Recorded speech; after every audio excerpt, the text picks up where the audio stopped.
জানেন যে প্রতিনিয়ত ত্রিপুরাতে বিদ্যুতের মূল্য বৃদ্ধি করা হচ্ছে এবং স্মার্ট মিটার নামে সারা ত্রিপুরা রাজ্যের জনগণকে যেভাবে পূজা চাপিয়ে দিচ্ছে এবং বেসরকারিকরণের লক্ষ্যে তারা টাটা, আম্বানি, আদানি তাদের পকেট ভরার জন্য মন্ত্রী রতনবাবুর নেতৃত্বে তারা স্মার্ট মিটার নামে মানুষের ঘাড়ে চাপিয়ে দিতে চাইছে। সেটা আমরা তৃণমূল কংগ্রেসের পক্ষ থেকে আমরা তার বিরোধিতা করছি তীব্র।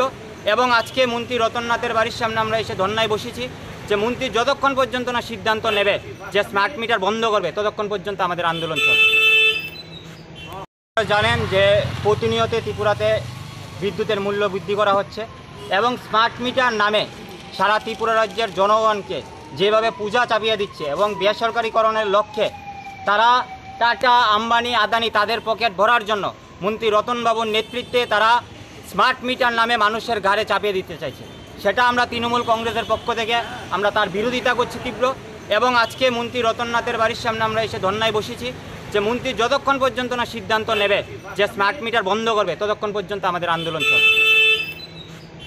জানেন যে প্রতিনিয়ত ত্রিপুরাতে বিদ্যুতের মূল্য বৃদ্ধি করা হচ্ছে এবং স্মার্ট মিটার নামে সারা ত্রিপুরা রাজ্যের জনগণকে যেভাবে পূজা চাপিয়ে দিচ্ছে এবং বেসরকারিকরণের লক্ষ্যে তারা টাটা, আম্বানি, আদানি তাদের পকেট ভরার জন্য মন্ত্রী রতনবাবুর নেতৃত্বে তারা স্মার্ট মিটার নামে মানুষের ঘাড়ে চাপিয়ে দিতে চাইছে। সেটা আমরা তৃণমূল কংগ্রেসের পক্ষ থেকে আমরা তার বিরোধিতা করছি।